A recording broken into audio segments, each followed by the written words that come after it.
All right, welcome to Iron Financial. We're the only place on the street that's really dedicated to stress testing the market's biggest names so you can forge a stronger portfolio. I'm your lead analyst, and today we're putting Southern Company's Q4 2025's earnings report right on the anvil.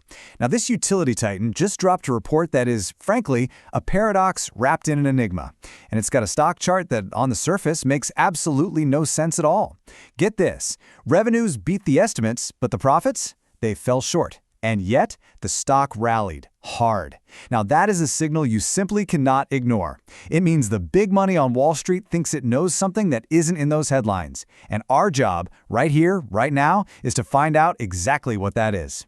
We're going to tear this report down to the studs, we're going to examine the load-bearing numbers, and we're going to determine if this company is building a fortress for the future or just a financial house of cards. So let's get to work. Okay, so right out of the gate, this is the fundamental conflict. This is what's got traders and, long-term investors completely scratching their heads. Just look at the two sides of the coin for this company's performance. Over on the left, you've got revenue. That's the top line, the raw power of their entire sales operation. And it came in strong, a definitive beat, no question about it. The company is selling more power than anybody, and I mean anybody, expected. But then, you look to the right, you see earnings per share, EPS. This is the bottom line. This is the number that really, truly matters for profitability.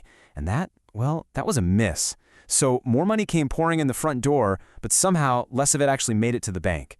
This is a classic, textbook case of operational friction. It raises immediate, flashing red light questions about their efficiency, their cost control, their whole strategy.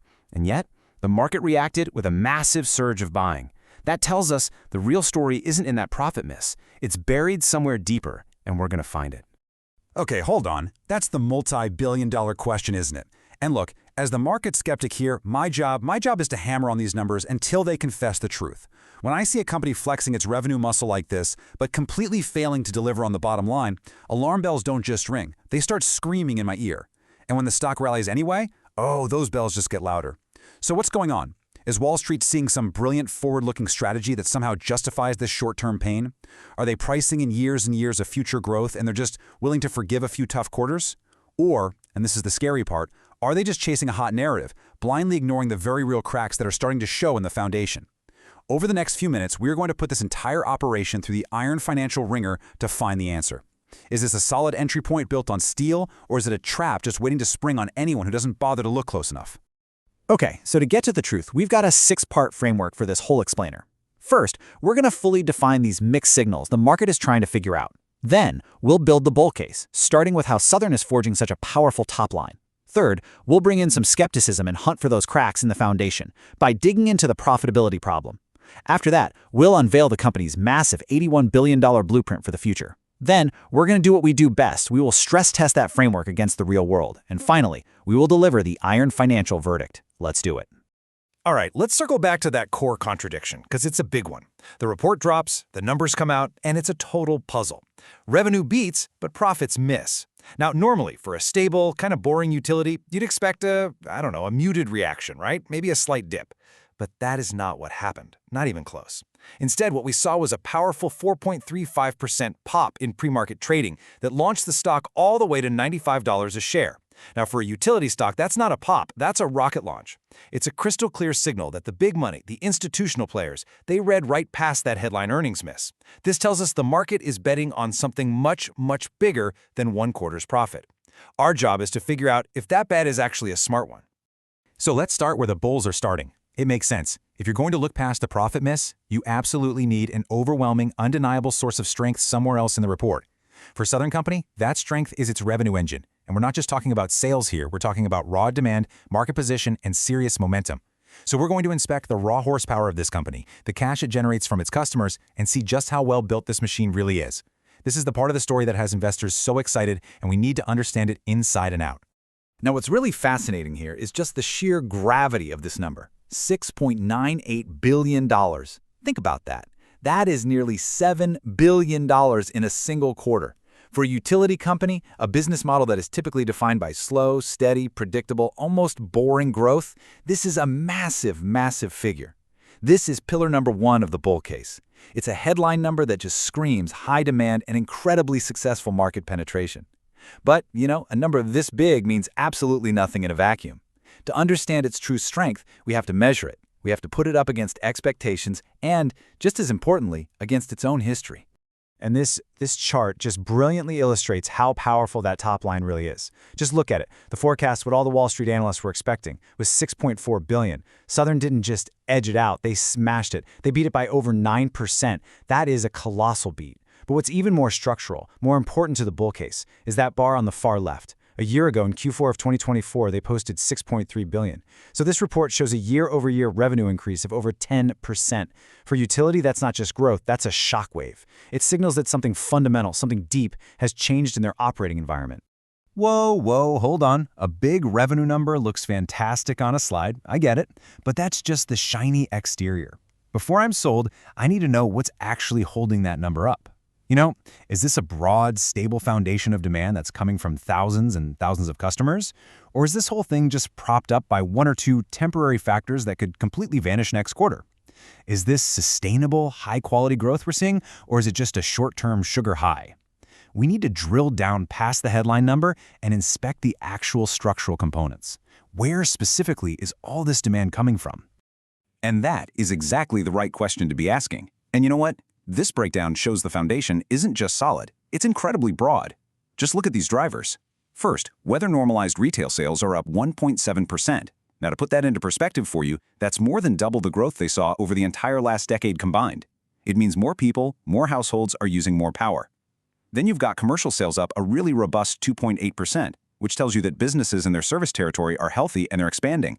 And industrial sales are up 1.4%. with real, tangible strength in key economic sectors like metals and transportation. This is a coordinated advance. It's not just one thing, it's everything firing on all cylinders. But if all that broad growth is the solid concrete slab foundation, this number, this is the high tensile steel rebar that's running through it, making it indestructible. For the second year in a row, electricity usage from their data center customers surged by an astonishing 17%. Let that sink in. This is the AI and the cloud computing revolution playing out in real time on the power grid. And this isn't just a Southern Company story. This is a massive macro trend. Utilities that have the capacity and the right location to power these enormous server farms are basically sitting on a gold mine. And Southern is proving, without a doubt, that it's one of them. This is the high-octane fuel in their growth engine, and believe me, it's the number that has Wall Street looking past any short-term problems. All right, fine, I'll concede it. The top-line story is strong. That data center narrative is definitely compelling. But you know what? It doesn't matter how beautiful your skyscraper looks from the outside if the plumbing is leaking everywhere and the wiring is faulty. All that incredible revenue is pouring in the top, but it's clearly leaking out somewhere before it ever hits the bottom line. So now we pivot. We've seen the muscle, now it's time to look for the stress fractures. We have to shift our focus from that powerful sales engine to the company's financial integrity and ask the really tough question, where are the cracks in this foundation? And here it is, the number that tells the other half of the story, 55 cents. That's the adjusted earnings per share for the quarter. After nearly $7 billion in revenue came roaring through the company, this is what was left for shareholders on a per-share basis. And you know, compared to the absolute fireworks on the top line, this number feels quiet, almost unnervingly quiet. It completely lacks the explosive power of that revenue figure, and it immediately throws up some serious red flags around cost control, operational efficiency, and margin pressure. This is the number that gives the bears their primary weapon. And this chart puts that number in its proper and frankly disappointing context. The street consensus, what everyone was expecting, was 57 cents per share.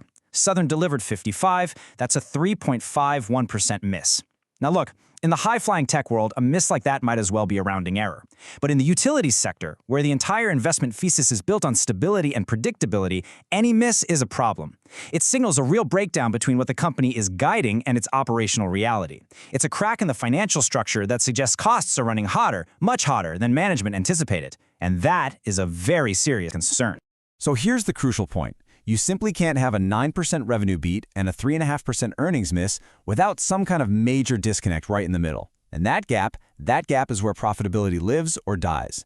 The money was clearly generated, we saw that. So where did it go? Was this just a one-time operational hiccup, a little slip-up? Or is it a sign of a deeper, more systemic issue with managing their expenses?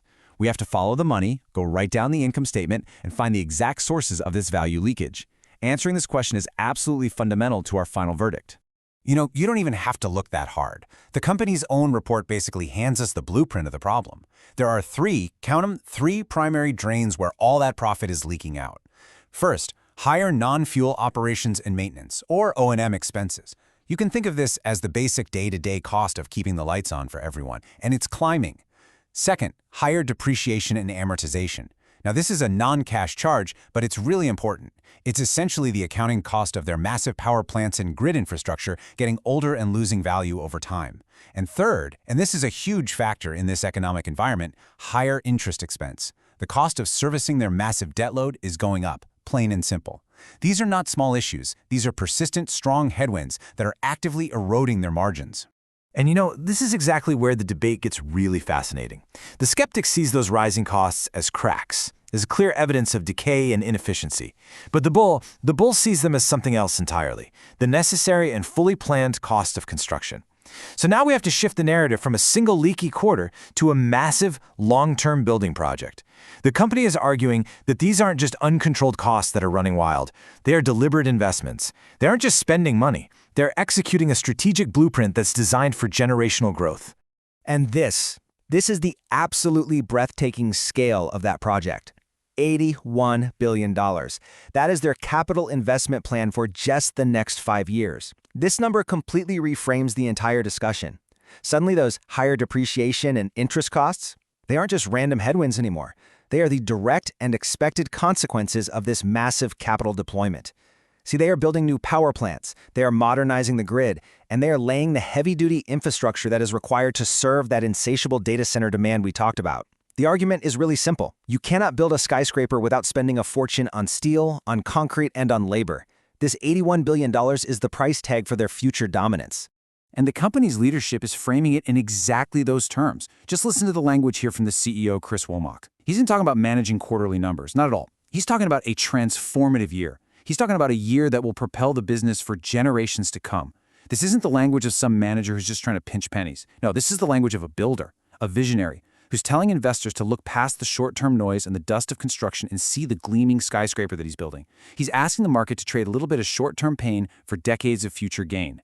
And here it is. Here is the promised payoff. This is what that $81 billion blueprint is specifically designed to deliver. The company is now guiding for 8 to 9% adjusted EPS growth annually, every year, from 2026 all the way through 2028. For utility, that is an absolutely incredible growth rate.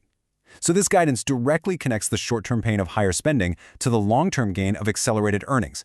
They're essentially telling Wall Street, yes, we are spending heavily right now, and yes, that is pressuring our margins. But that spending is precisely what will fuel nearly double-digit earnings growth for years and years to come. It's a classic investment thesis. Spend big today to earn much, much more tomorrow. A blueprint on a slide always looks perfect. An architect's rendering is always clean, it's always beautiful. But we aren't architects here at Iron Financial, we're structural engineers. And our job is to stress test the framework. That $81 billion plan doesn't get built in a vacuum. It has to be constructed in the real world. A world that's full of economic storms, regulatory roadblocks, and the simple, brutal risk that things just do not go according to plan. A plan this ambitious carries equally ambitious risks. So before we can even think about delivering a verdict, we have to subject this entire blueprint to a rigorous, no-holds-barred stress test. These are the pressure points. These are the things that could cause the whole structure to fail.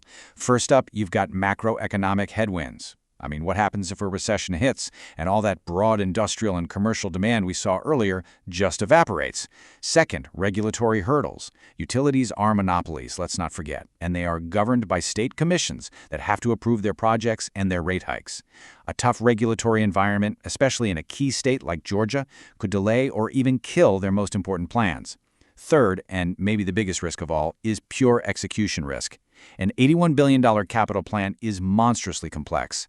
Delays and cost overruns are not just possibilities. In a project this big, they are probabilities. And finally, can they really maintain that incredible 17% growth from data centers? Or will that demand eventually, inevitably, cool off? These are the forces that could cause that beautiful blueprint to buckle. So, this brings us to the final stage of our analysis. We've examined the powerful top line that forms the core of the bull case. We've inspected the cracks in profitability that make up the bear case.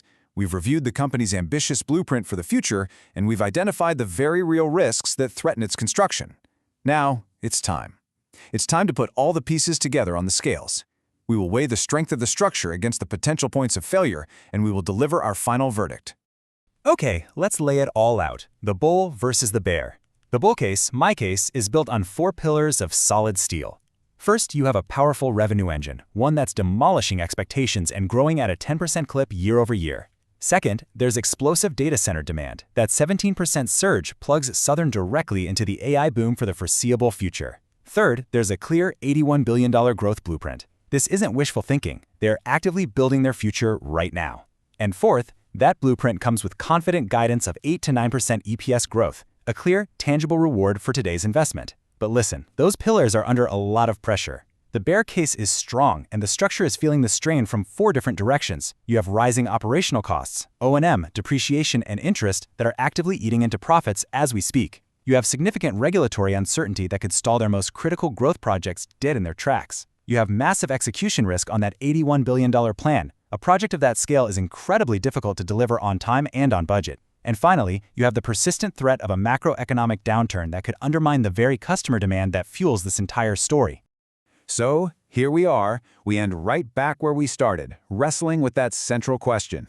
The bulls, they see a company that is meticulously laying the foundation for a skyscraper. They see record revenue and that surging data center demand providing a bedrock of solid granite. They look at the current profit miss not as a flaw, but as the necessary and temporary cost of construction. The bears, on the other hand, see a company that's building too high, too fast, on a foundation that's already showing cracks from rising costs. They see the immense weight of an $81 billion plan and the dark storm clouds of regulatory and economic risk gathering on the horizon.